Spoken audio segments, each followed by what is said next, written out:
Hi అండి, welcome back to my channel. అందరు ఎలా ఉన్నారు? ఎవ్రీ వీక్ చికెన్ మటనే కాకుండా ఈ వీక్ మనం ఫిష్ కర్రీతో స్టార్ట్ చేద్దాం. ప్రాసెస్ ఏంటో ఎలా తయారు చేసుకోవాలో వీడియోలో చూద్దాం. ఒక 4 టేబుల్ స్పూన్ ఆయిల్ వేసుకోవాలి. మనకి ఆయిల్ అనేది హీట్ అయిన తర్వాత 4-5 పచ్చిమిర్చి ఘాట్లు పెట్టుకుని వేసుకోవాలి. అలాగే 2 రెమ్మల కరివేపాకు కూడా వేసుకుని ఫ్రై చేసుకోవాలి. ఇవి బాగా ఫ్రై అయిన తర్వాత 2 మీడియం సైజ్ ఆనియన్స్ని కూడా చిన్న చిన్న ముక్కల కింద కట్ చేసుకుని వేసుకోవాలి. మీరు కావాలంటే పేస్ట్ కింద కూడా చేసుకుని వేసుకోవచ్చు. ఆనియన్స్ అనేవి లో ఫ్లేమ్లో పెట్టుకుని మనము ఫ్రై చేసుకుంటూ ఉండాలి. మనకి ఫిష్ కర్రీ కాబట్టి ఆయిల్ అనేది మ్యాక్సిమం కొంచెం ఎక్కువే పడుతుంది. ఆనియన్స్ అనేవి బాగా ఫ్రై అయిన తర్వాత ఇందులో 1 టేబుల్ స్పూన్ అల్లం వెల్లుల్లి పేస్ట్ కూడా వేసుకోవాలి.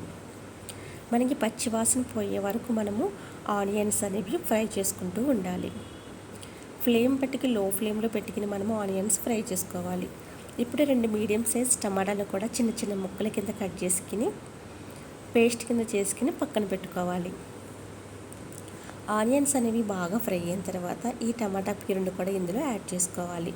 అలాగే మీ టేస్ట్ని బట్టి సాల్ట్ కూడా యాడ్ చేసుకోవాలి. 1 టేబుల్ స్పూన్ సాల్ట్ కూడా వేసుకుని ఒకసారి బాగా కలుపుకున్న తర్వాత 1 నిమిషం పాటు మూత పెట్టుకి ఆనియన్స్ అనేవి ఫ్రై అవనివ్వాలి. ఇప్పుడు ఇందులో బాగా ఫ్రై అయిన తర్వాత 1/2 టేబుల్ స్పూన్ పసుపు, ఒక 3 టేబుల్ స్పూన్ కారం కూడా వేసుకోవాలి. మీరు తినేదాన్ని బట్టి కారం అనేది వేసుకోండి.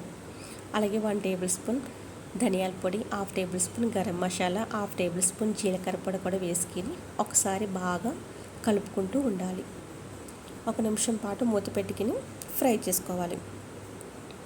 ఇప్పుడు ఒక నిమ్మకాయ సైజ్ అంత చింతపండు కూడా తీసుకుని ఒకసారి బాగా శుభ్రంగా కడిగి నానబెట్టుకోవాలి. అలాగే నేనైతే 1 కేజీ ఫిష్ని అయితే తీసుకుని శుభ్రంగా కడిగి పక్కన పెట్టుకున్నాను.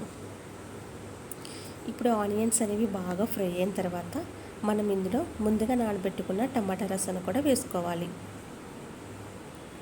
ఇవి ఒకసారి బాగా కలుపుకున్న తర్వాత మనం ఇందులో వాటర్ అనేది కూడా యాడ్ చేసుకోవాలి. మీ గ్రేవీని బట్టి వాటర్ అనేది వేసుకోండి.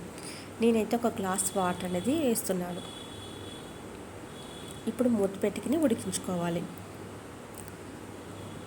మనం ఇలా మరుగుతున్నప్పుడు వాటర్ ఇందులో చేప ముక్కలు అనేది మనం యాడ్ చేసుకోవాలి. 1 బై 1 యాడ్ చేసుకుంటూ ఉండాలి. ఇప్పుడు మొత్తం వేసుకున్నాక మనం గరిటె పెట్టకుండా జస్ట్ మనము కడాయిని కదుపుతూ ఉండాలి.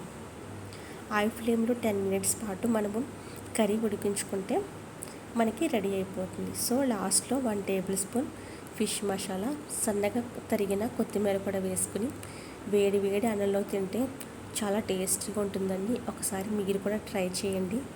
ఈ వీడియో కనుక నచ్చితే లైక్ చేయండి, షేర్ చేయండి, సబ్స్క్రైబ్ చేసుకోండి. Thank you for watching.